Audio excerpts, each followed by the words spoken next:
Hello everyone, कैसे हैं आप सब। एक बार पुनः से कोचिंग क्लासेस पर स्वागत है। उम्मीद करता हूं आप सब अच्छे होंगे, मस्त होंगे, बेहतर होंगे और आप सभी की पढ़ाई बेहतर चल रही होगी। प्यारे बच्चों, क्लास 12 फिजिक्स एनसीईआरटी में चैप्टर नंबर 13 चल रहा है, जिसमें आज का लेक्चर नंबर 3 है। उम्मीद करता हूं इसके पहले का जो वीडियो मैंने प्रोवाइड किया है इस चैनल पर जो प्लेलिस्ट में क्रम से आप लोग देखे होंगे। चलिए शुरू करते हैं। आज हम बात करेंगे सबसे पहले बच्चों, परमाणु द्रव्यमान मात्रक होता क्या है। जैसे मान लीजिए आप किसी वस्तु को मापते हैं तो किलोग्राम से माप लेते हैं, लेकिन बच्चों परमाणुओं के नाभिकों का द्रव्यमान मापना है, इलेक्ट्रॉन का द्रव्यमान मापना है तो किलोग्राम से हम नहीं माप सकते, क्योंकि उनका मान बहुत ही अत्यंत सूक्ष्म होता है ना। जैसे देखो भाई, मैंने कहा कि मेरा ये पेन है ना, इस पेन का मान आप बताओ तो ग्राम में या किलोग्राम में नहीं तो ग्राम में जरूर माप लोगे। आपने मान लीजिए एक बोरा शक्कर लाया, बोले कितना वजन है, भैया तौल दो इसको, किलोग्राम में तौल दिए। एक कुर्सी की वजन कितनी थी, मैंने कहा 3 किलो था, तो भैया चलो किलोग्राम में था। लेकिन एक परमाणु है, और परमाणु जिसको हम देश अत्यंत सूक्ष्मतम कण, जिसे हम नग्न आंखों से देख नहीं सकते, उसके अंदर भी इलेक्ट्रॉन है, उसके अंदर प्रोटॉन है, न्यूट्रॉन है, उनका द्रव्यमान बहुत ही कम होगा। ऐसे स्थिति में उसका एक मानक बनाया गया कि इलेक्ट्रॉन का द्रव्यमान हो, चाहे प्रोटॉन का द्रव्यमान हो, चाहे न्यूट्रॉन का द्रव्यमान हो, चाहे नाभिक का द्रव्यमान हो, इसके लिए हम एक मानक मात्रक बना लेते हैं, जिसको बोला गया बच्चों परमाणु द्रव्यमान मात्रक। समझ में आया। यानी परमाणु का द्रव्यमान निकालना है, उसके अंदर इलेक्ट्रॉन का द्रव्यमान निकालना है, उसके अंदर प्रोटॉन का द्रव्यमान निकालना है। 2 प्रोटॉन से मिलकर नाभिक बना हुआ, 2 प्रोटॉन 4 नाभिक न्यूट्रॉन से मिलकर बना हुआ है। तो इन सब को, उसके मान को दर्शाने के लिए हमें एक मात्रक की जरूरत पड़ी बच्चों, जिसे हम बोलते हैं क्या, परमाणु द्रव्यमान मात्रक। चीजें क्लियर? हाँ सर, समझ में आ गया। देखो, परमाणु या नाभिक का द्रव्यमान बहुत ही कम होता है। छोटी राशियों को किलोग्राम से मापना सुविधाजनक नहीं होता। जैसे मैंने कहा कि मैंने भाई चावल लाया, चावल कहीं से खरीद कर लाया, बोला कितने रुपए किलो, तो बोले 10 रुपए किलो, 20 रुपए किलो, 30 रुपए किलो। उसे हम किलोग्राम से माप सकते हैं। लेकिन परमाणु के आकार को, परमाणु के साइज को, परमाणु के द्रव्यमान को मापने के लिए वो किलोग्राम उपयुक्त नहीं है, सुविधाजनक नहीं है ना। अतः परमाणु द्रव्यमान को मापने के लिए एक छोटे मात्रक का उपयोग किया जाता है, जिसे परमाणु द्रव्यमान मात्रक कहते हैं। इसका मान कार्बन 12 के द्रव्यमान के 1/12 में भाग के बराबर होता है। ठीक है। देखो बच्चों, आप लोगों को सबसे पहले यह भी समझना है कि क्वेश्चन कैसे पूछ सकता है। क्वेश्चन पूछेगा परमाणु द्रव्यमान मात्रक को समझाइए, तो चूंकि आप लोग बताओगे कि भाई जो आपका सामान्य बोलचाल में जो हम वस्तुओं का प्रयोग करते हैं तो किलोग्राम से माप सकते हैं, भारी वस्तुओं का मापन किलोग्राम से माप सकते हैं। लेकिन यदि हम बात करें परमाणुओं के द्रव्यमान के मापन के लिए, तो बच्चों परमाणु के द्रव्यमान का मापन करने के लिए बड़े मात्रक से हम उसको माप नहीं सकते। इसलिए सुविधाजनक के लिए परमाणुओं के द्रव्यमान को मापने के लिए एक मापन का प्रयोग करते हैं, एक मात्रक का प्रयोग करते हैं, जिसे हम परमाणु द्रव्यमान मात्रक कहते हैं। कुल मिलाकर के परमाणु के द्रव्यमान को मापने के लिए बच्चों, है ना, हम एक छोटे से छोटे मात्रक का प्रयोग करते हैं, जो कि परमाणु द्रव्यमान मात्रक कहलाता है, जिसे हम बच्चों किससे रिप्रेजेंट करते हैं, यू से रिप्रेजेंट करते हैं। इसके लिए यदि फार्मूला आपसे पूछा जाए परमाणु द्रव्यमान मात्रक क्या होता है, तो कार्बन 12 के 1/12 में भाग का जो मान है, कार्बन 12 का द्रव्यमान होगा, उसके 1/12 में भाग का जो मान है वही उसका क्या कहलाएगा बच्चों, परमाणु द्रव्यमान मात्रक। तो यहां पर आप लोग लिख लेंगे परमाणु द्रव्यमान मात्रक, परमाणु द्रव्यमान, परमाणु द्रव्यमान मात्रक। इसको कैसे लिखोगे बच्चों, सूत्र के रूप में, कार्बन 12 का द्रव्यमान, यानी कार्बन 12 का मतलब एक परमाणु होगा उसका द्रव्यमान बटे मतलब 12, यानी कार्बन 12 के द्रव्यमान में से 12 का हम भाग कर दें बच्चों, तो आपका क्या कहला जाता है, परमाणु द्रव्यमान मात्रक कहला जाता है। ठीक है। तो फार्मूला के रूप में लिख लो, कार्बन 12 परमाणु का द्रव्यमान, क्या लिखोगे बच्चों, कार्बन 12 परमाणु, परमाणु का द्रव्यमान, का द्रव्यमान, ठीक है, डिवाइड बाय बच्चों 12, डिवाइड बाय 12। ठीक है। इसका मान तो मैं भी याद नहीं करता हूं, इसका मान 1.2 लगभग 299 होता है, 9 9 2 7 और भी गुणे 10 घाते -26 होता है, डिवाइड बाय 12 होता है। कार्बन 12 का, है ना, कार्बन 12 का द्रव्यमान कितना होता है, 1.99 2 99 2 6 4 7 होता है। 9 9 2 6 2 6 4 7 होता है बच्चों। कितना होता है? 2 6 9 9 2 6 4 7 होता है। ठीक है, 1.99264 होता है। ये कार्बन 12 का द्रव्यमान है बच्चों। किसका द्रव्यमान है? कार्बन 12 का द्रव्यमान है। कार्बन 12 के 1/12 में भाग को, कार्बन 12 के 1/12 भाग को क्या बोलते हैं बच्चों? हम परमाणु द्रव्यमान मात्रक बोलते हैं। यानी एक परमाणु द्रव्यमान मात्रक हो जाएगा एटॉमिक मास यूनिट। ठीक है, एक एटॉमिक मास यूनिट, एक यू बराबर, इसका यदि कैलकुलेशन करोगे बच्चों तो कैलकुलेशन करते समय 12 का भाग देंगे।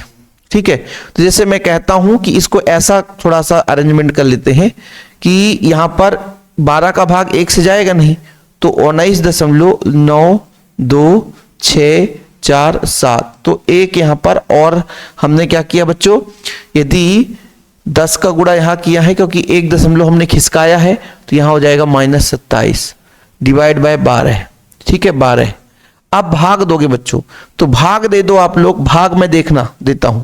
12 1 कम 12 हो जाएगा। ठीक है सर, 12 1 कम 12 हो जाएगा तो 7 बचेगा, तो 7 और 9 आपका 79 हो जाएगा। 12 पंचे 60, 12 6 72, 12 7 84, तो 12 पंचे 60, 12 6 72। ठीक है, ये 6 हो जाएगा। फिर बच्चों 12 6 72, फिर आपका 7 बचेगा, तो फिर 12 6 72 ऐसे। ठीक है, फिर आपका 0 हो जाएगा, 12 पंचे 60 हो जाएगा। ठीक है, फिर 4 हो जाएगा, 12 3 36, 12 4 48, तो 12 3 36 हो जाएगा। फिर बच्चों 117, तो 12 पंचे 60, 12 6 72, 12 4 12 96, 12 नहीं है 108 ऐसा हो जाएगा, गुणे 10 के घाते -27 हो जाएगा।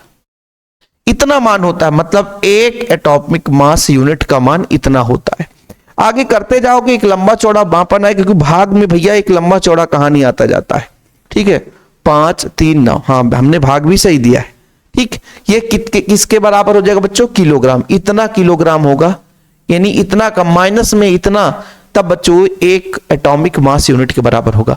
अब मान लीजिए किसी परमाणु द्रव्यमान का मात्रक, इसको इतना लंबा चौड़ा ना कहकर हम बोल देंगे एक एटॉमिक मास यूनिट के बराबर हो जाएगा।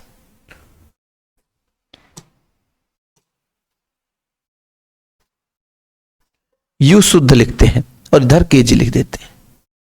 ठीक, ये आप लोग स्क्रीनशॉट ले लो बच्चों, ये आप लोग स्क्रीनशॉट ले लो, है ना। यदि क्वेश्चन आ जाए एग्जाम में तो आप लोगों से बन जाना चाहिए, फिर आप ये नहीं कहना कि सर हमसे नहीं बन पाएगा।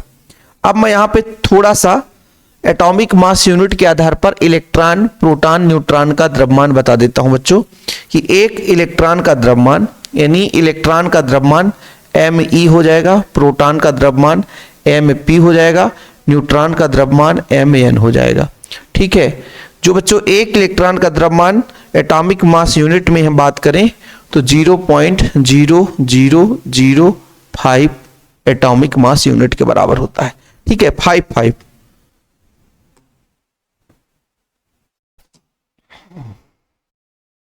ठीक, ये आप लोग याद रखिएगा, ये आप लोग याद रखिएगा। कभी यदि ऑब्जेक्टिव में पूछ दिया तो, एमपी बोर्ड में बहुत कम चांस रहता है, लेकिन कभी यदि पूछ दिया तो ये आप लोगों को याद रखना है। प्रोटॉन के यदि द्रव्यमान की बात करें बच्चों तो 1.00727 एटॉमिक मास यूनिट, और यदि न्यूट्रॉन के बारे में बात करें तो 1.00866 ये होता है। तो ये आप लोगों को फैक्ट की बात है, जिसे आप लोगों को याद करना है तो कर सकते हैं। फिलहाल परमाणु द्रव्यमान मात्रा का आपको क्लियर हो गया होगा। आगे बात करते हैं बच्चों आइंस्टीन का द्रव्यमान ऊर्जा समतुल्यता संबंध। देखो आइंस्टीन ने प्रकाश विद्युत का समीकरण का प्रभाव भी दिया। देखो इसके पहले आइंस्टीन का जो द्रव्यमान ऊर्जा समतुल्यता संबंध ये बताया गया कि द्रव्यमान अलग होता है, ऊर्जा अलग होता है, एक दूसरे से संबंध नहीं रखते। लेकिन आइंस्टीन साहब बोले कि भाई द्रव्यमान ऊर्जा एक दूसरे के मतलब समरूप है। यदि द्रव्यमान यदि क्षय होगा तो वो ऊर्जा में ही बदलेगा, या हम यदि बात करें कि द्रव्यमान में यदि कुछ कमी आ रही है मतलब वो ऊर्जा का रूपांतरण हो जाएगा। थोड़ा समझिएगा, अल्बर्ट आइंस्टीन ने आपेक्षिकता के विशिष्ट सिद्धांत के आधार पर द्रव्यमान और ऊर्जा के मध्य एक संबंध स्थापित किया। उसके अनुसार द्रव्यमान ऊर्जा का एक दूसरा रूप है। द्रव्यमान ऊर्जा को अन्य रूप जैसे गतिज ऊर्जा में परिवर्तित किया जा सकता है। इसके विपरीत ऊर्जा को द्रव्यमान में भी रूपांतरित किया जा सकता है। यदि किसी वस्तु का द्रव्यमान m तथा निर्वात में प्रकाश का वेग c हो तो इसके आगे E बराबर mc² हो जाएगा। देखो बच्चों, आइंस्टीन के जो द्रव्यमान ऊर्जा समतुल्यता संबंध है, आपेक्षिकता के सिद्धांत के पहले द्रव्यमान को ऊर्जा का रूप नहीं माना जाता था, लेकिन इन्होंने बताया कि जो द्रव्यमान है वो एक प्रकार से ऊर्जा ही है। मतलब एक दूसरे की समतुल्यता का मतलब क्या होता है, द्रव्यमान यदि ऊर्जा की बात करें तो समतुल्य है। यदि ऊर्जा जो है वो द्रव्यमान का निर्माण कर सकता है, जो द्रव्यमान है वो आपके ऊर्जा का निर्माण कर सकता है, एक दूसरे के समतुल्य है।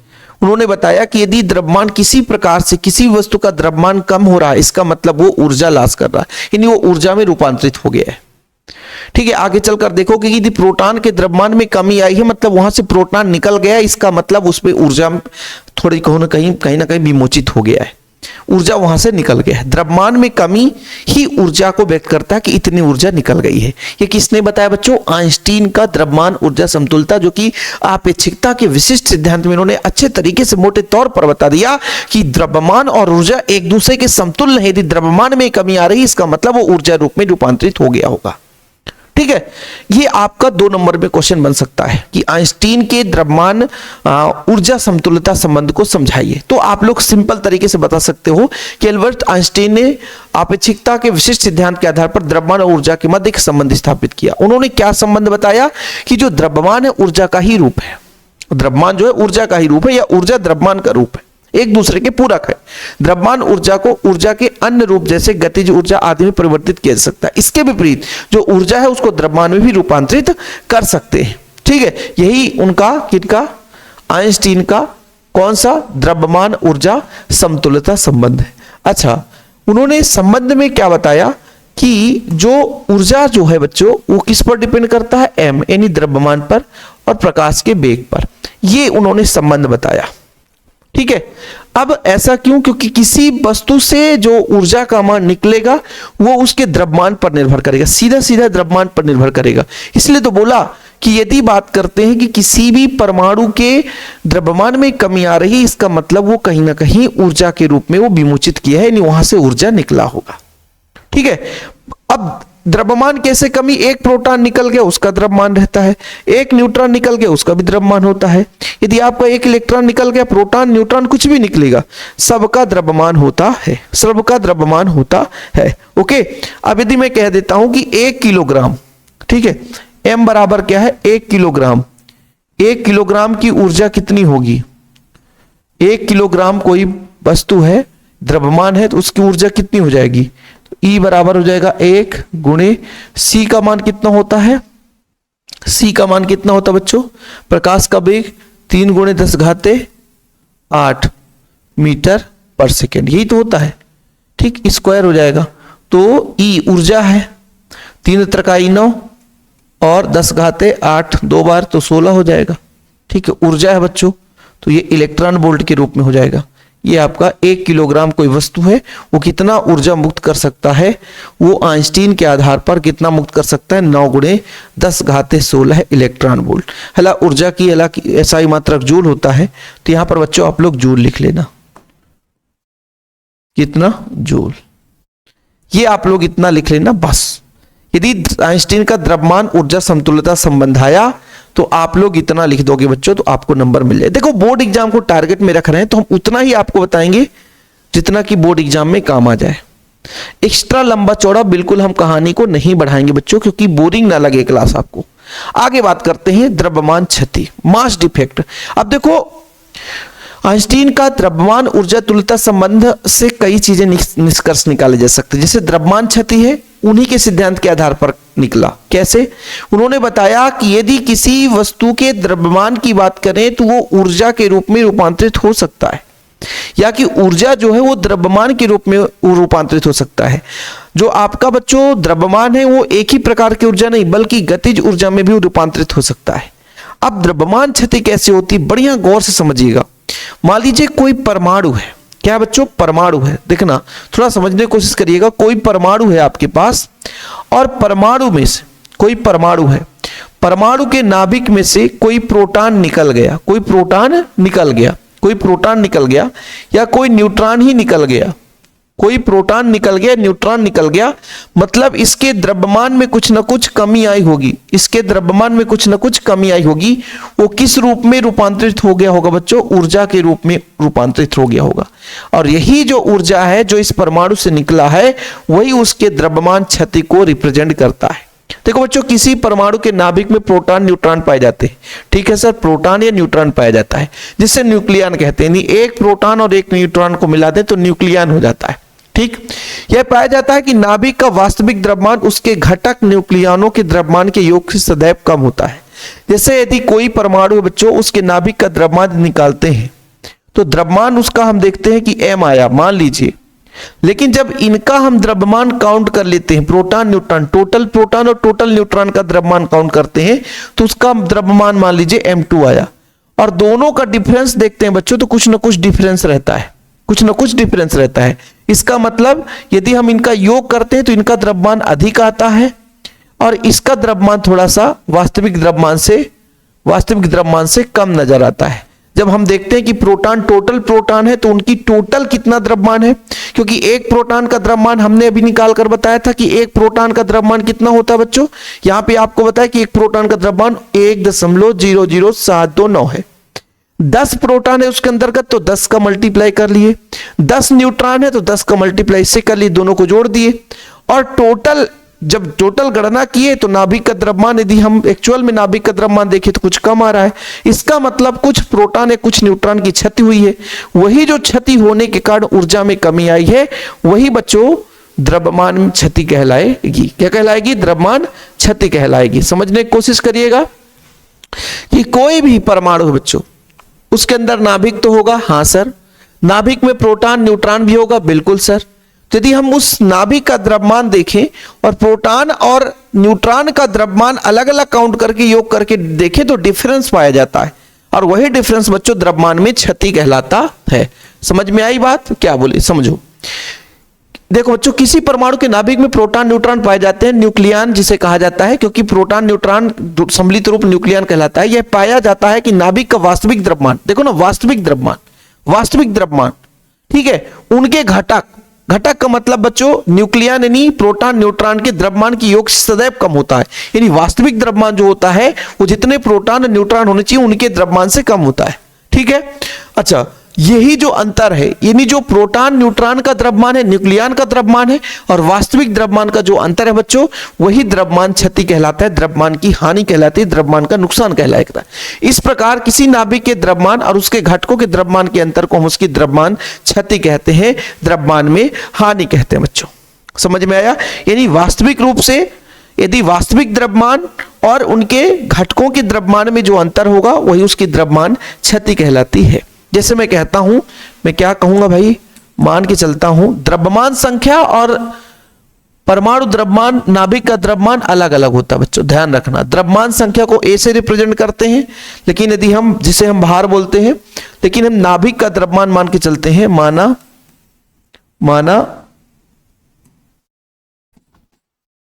नाभिक का द्रव्यमान,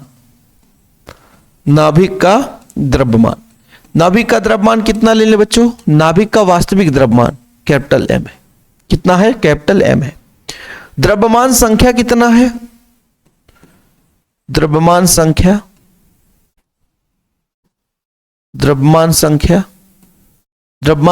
ए होता है बच्चों, द्रव्यमान संख्या कितना, ए होता है, ठीक है।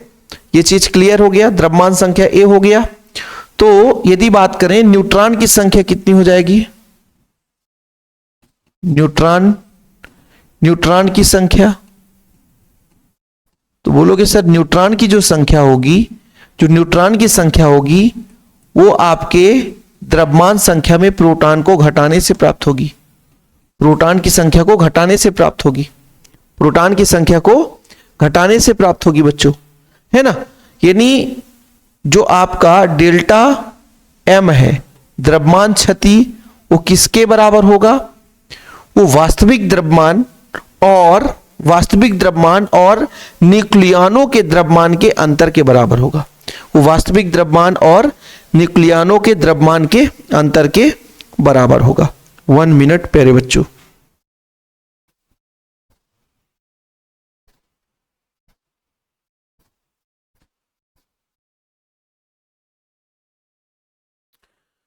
ठीक, कोई दिक्कत नहीं है। यानी बात करें बच्चों हम टोटल द्रव्यमान क्षति कितना होगा, तो सबसे पहले तो आप लोग प्रोटॉन का द्रव्यमान निकालो। जैसे मैं कहता हूं कि प्रोटॉन का द्रव्यमान कितना है, प्रोटॉन का द्रव्यमान मान लीजिए एक प्रोटॉन का द्रव्यमान mp है ना, एक प्रोटॉन का द्रव्यमान, और टोटल प्रोटॉन की संख्या कितनी है, z है। परमाणु क्रमांक प्रोटॉन की संख्या कहलाती है धन। आपके पास न्यूट्रॉन की संख्या कितनी होती है, a माइनस p, और इसमें जो एक प्रोटॉन का द्रव्यमान या एक न्यूट्रॉन का द्रव्यमान यहां पर हम करेंगे mn करेंगे, ठीक है। और इसमें बच्चों, इसमें जो हम वास्तविक द्रव्यमान को घटा देंगे, यही उसकी द्रव्यमान क्षति कहलाती है, यही उसकी द्रव्यमान क्षति कहलाती है। तो इस तरीके से द्रव्यमान क्षति तो आपको क्लियर हो गया होगा।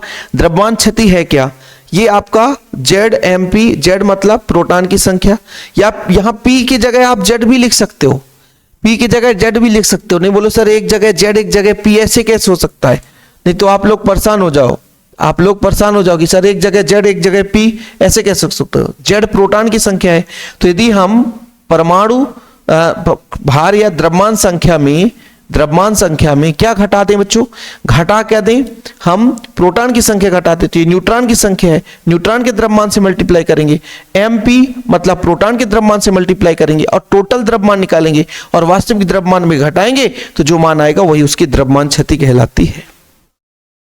और आप लोगों से गुजारिश है कि बच्चों बीच में यदि कॉल करते हो, मैं कॉल कभी रिसीव नहीं कर पाया तो इसके लिए मैं क्षमा प्रार्थी हूं, है ना, क्योंकि भाई साहब बहुत सारे कॉल वीडियो बनाते समय आ जाते हैं, इसके लिए मैं क्षमा प्रार्थी हूं बच्चों, क्योंकि जब भाई काम कर रहा हूं तो कॉल कैसे रिसीव करूं, बहुत इंपॉर्टेंट कॉल होता है तभी रिसीव करता हूं।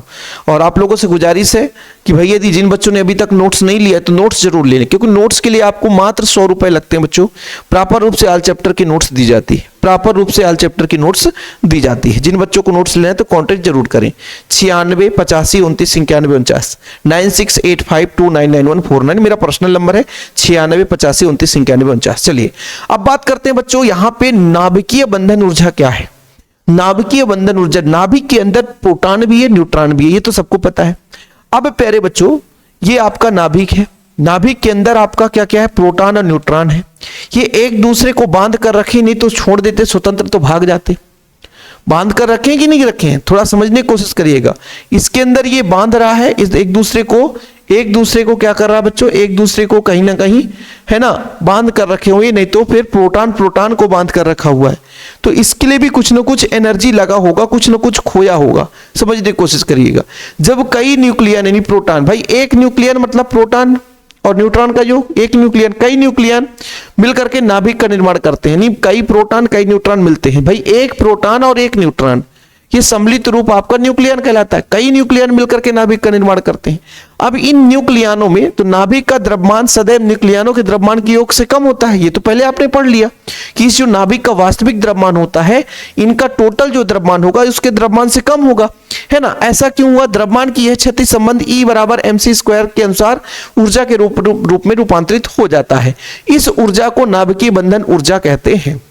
यानी कहने का तात्पर्य हुआ कि इसका जो हमने प्रोटॉन और न्यूट्रॉन का द्रव्यमान निकाला और देखा कि वास्तविक द्रव्यमान से कम, मतलब अधिक था लेकिन वास्तविक द्रव्यमान कम है।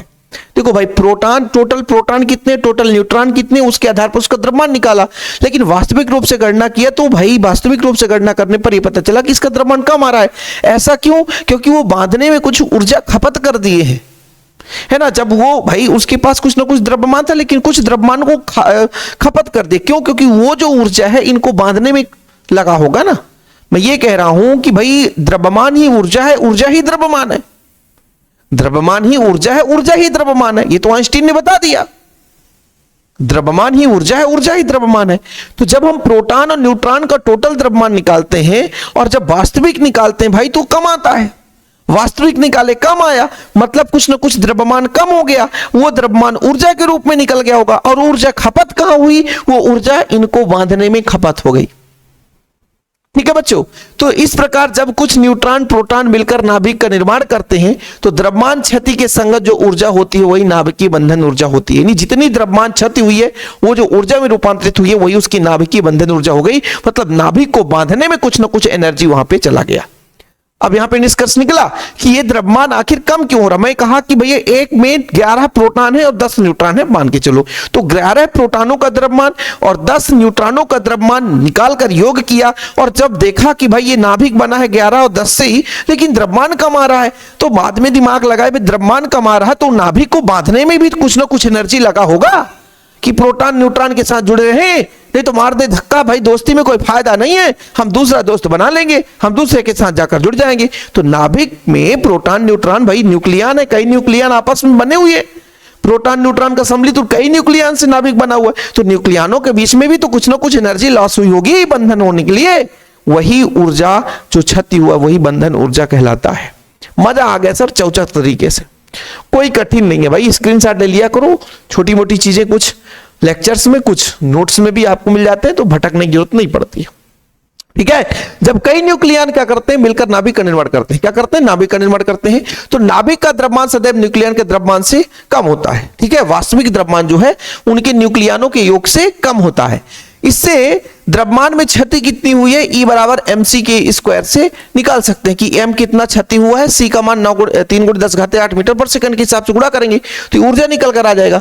यही जो ऊर्जा है बच्चों नाभिक की बंधन ऊर्जा कहलाती है। अर्थात जब कुछ न्यूट्रॉन और प्रोटॉन न्यूक्लियन मिलकर नाभिक का निर्माण करते हैं तो द्रव्यमान जो क्षति होती है उसकी संगत ऊर्जा को नाभिकीय बंधन ऊर्जा कहते हैं। इसके बाद बच्चों प्रति न्यूक्लियन बंधन ऊर्जा, प्रति न्यूक्लियन यानी एक न्यूक्लियन की बंधन ऊर्जा कितनी थी, क्योंकि कई सारे न्यूक्लियन से भाई देखो बच्चों यदि हम बात करें ए जो है बच्चों वो द्रव्यमान संख्या है, वो ए क्या है द्रव्यमान संख्या है, ये द्रव्यमान संख्या है। ये किस किस से मिलकर बना है, द्रव्यमान संख्या जो है प्रोटॉन और न्यूट्रॉन से मिलकर बना है, इसी को तो बोलते हैं न्यूक्लियन। क्या बोलते हैं न्यूक्लियन। तो प्रति न्यूक्लियन की जो वैल्यू है वो टोटल द्रव्यमान में हम ए का भाग दे देंगे, यानी भाई टोटल कितने न्यूक्लियन है वो ए का भाग देने पर पता चल जाएगा। ए का भाग देने पर कैसे पता चलेगा सर, ए का भाग देने पर नहीं, द्रव्यमान संख्या का भाग देंगे तो आ जाएगा। ठीक, देखो किसी नाभिक से उसके एक न्यूक्लियन को अलग करने के लिए जो आवश्यक औसत ऊर्जा होती है उसे प्रति न्यूक्लियन बंधन ऊर्जा कहते हैं। हालांकि ये प्रति न्यूक्लियन बंधन ऊर्जा को लेकर के बहुत सारे क्वेश्चन बन सकते हैं बच्चों, लेकिन एमपी बोर्ड में उतने ज्यादा नहीं पूछे गए हैं, इसलिए आप लोगों को परेशान होने की जरूरत नहीं है।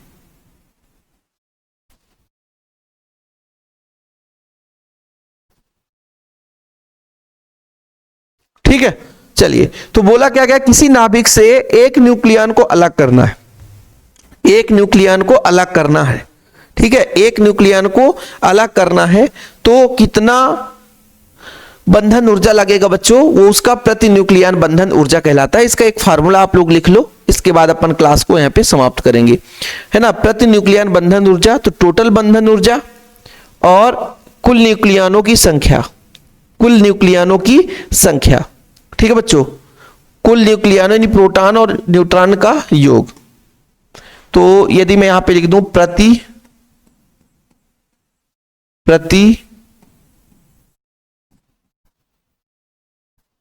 न्यूक्लियन की बंधन ऊर्जा, बंधन ऊर्जा वो कैसे निकलेगा, प्रति न्यूक्लियन की बंधन ऊर्जा तो टोटल बंधन ऊर्जा,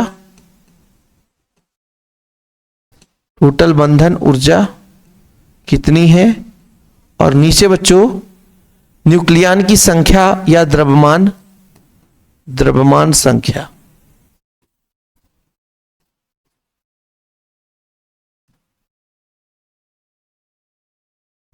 इसका भाग दे देंगे तो अपने एक न्यूक्लियन का बंधन, प्रति न्यूक्लियन की बंधन ऊर्जा पूछा गया है।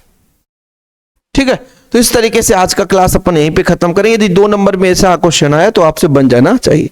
यदि कोई यहां से कोई फैक्ट के रूप में क्वेश्चन आता है तो बाद में उसको मैं ऐड भी कर दूंगा बच्चों। ठीक है, चलिए। चीजें क्लियर?